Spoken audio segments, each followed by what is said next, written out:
RTI ने खोली पोल तो मच गया बवाल।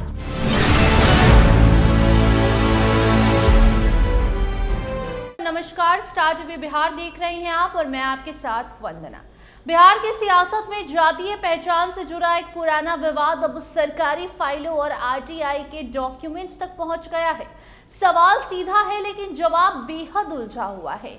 आखिर जमीन के डॉक्यूमेंट्स में दर्ज भूमियार ब्राह्मण नाम से ब्राह्मण शब्द हटाने की सिफारिश किसने की थी? सरकार कहती है कि यह फैसला सवर्ण आयोग की सिफारिश के आधार पर लिया गया था, लेकिन अब आरटीआई से मिली जानकारी ने इसी दावे पर सवाल खड़े कर दिए हैं। मामला अब सिर्फ जाति के नाम तक सीमित नहीं है, बल्कि सरकारी रिकॉर्ड, विभागीय दाव और आयोग की फाइलों के बीच दिखाई दे रहा है। विरोधाभास ने बिहार की सियासत को और भी गर्मा दिया है। दरअसल विवाद की शुरुआत 24 जुलाई को बिहार विधानसभा में हुई।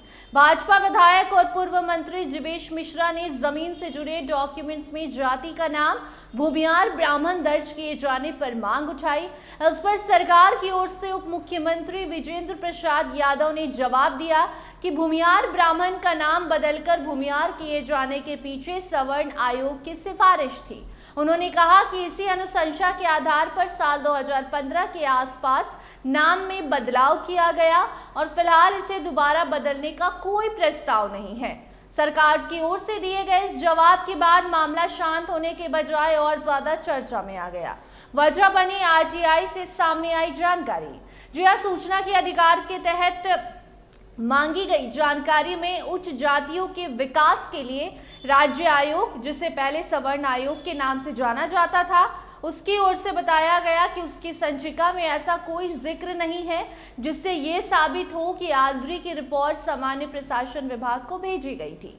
यानी जिस रिपोर्ट को भूमियार ब्राह्मण के भूमियार नाम किए जाने के सरकारी दावे का आधार बताया जा रहा है, उससे जुड़ी फाइलों में यह रिपोर्ट को सामान्य प्रशासन विभाग तक भेजे जाने का रिकॉर्ड ही नहीं मिलने की बात सामने आई है।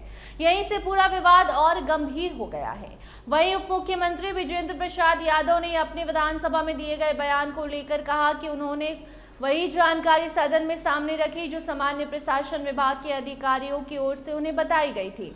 उनके मुताबिक विभागीय जानकारी में यही दर्ज था कि सवर्ण आयोग की अनुशंसा के आधार पर भूमियार ब्राह्मण का नाम बदलकर भूमियार किया गया। अब सवाल ये उठता है कि अगर विभागीय रिकॉर्ड में आयोग की सिफारिश का जिक्र था तो आयोग अपने फाइल में उसका प्रमाण क्यों नहीं मिल रहा है? इस पूरे विवाद में सबसे अहम बयान आयोग के चेयरमैन डॉक्टर महाचंद्र प्रसाद सिंह का सामने आया है। उन्होंने सरकार के दावे को सीधे तौर पर खारिज कर दिया। चेयरमैन का कहना है कि उन्होंने पूरी फाइल की पड़ताल कार्रवाई की है और सवर्ण आयोग ने कभी भी भूमियार ब्राह्मण का नाम बदलकर सिर्फ भूमियार करने की अनुशंसा नहीं की। उन्होंने ये भी दावा किया कि भूमियार ब्राह्मण होने से जुड़े साक्ष्य और डॉक्यूमेंट सामान्य प्रशासन विभाग को भेजे जा चुके हैं। यानी एक तरफ विधानसभा में सरकार की ओर से आयोग की सिफारिश का हवाला दिया गया, तो दूसरी तरफ उसी आयोग के चेयरमैन कह रहे हैं कि ऐसी कोई सिफारिश हुई ही नहीं है। इस पूरे विवाद ने कई सवाल खड़े कर दिए हैं। आखिर भूमियार ब्राह्मण से भूमियार नाम किस आधार पर बदला गया? अगर आयोग ने इसकी सिफारिश की ही नहीं तो फिर वो फाइल कहाँ है जिसके आधार पर यह बदलाव किया गया? क्या विभागीय रिकॉर्ड में कोई ऐसी रिपोर्ट मौजूद है जिसका जिक्र आयोग की फाइल में नहीं है, या फिर सालों से चले आ रहे इस मामले में कहीं रिकॉर्ड और सरकारी दावे के बीच कोई बड़ी खामी रह गई है? फिलहाल इन सवालों के जवाब सामने नहीं आए हैं, लेकिन इतना साफ है कि ये मामला अब केवल जातीय पहचान का नहीं रहा, ये सरकारी रिकॉर्ड का विश्वसनीयता और विभागीय जवाबदेही से जुड़ गया है। बिहार की राजनीति में जातीय पहचान हमेशा संवेदनशील मुद्दा रही। ऐसे में भूमियार ब्राह्मण नाम को लेकर विधानसभा में उठे सवाल, सरकार के जवाब, आरटीआई से सामने आई जानकारी और आयोग के चेयरमैन का खंडन, इन सब ने विवाद को एक नया मोड़ दे दिया है।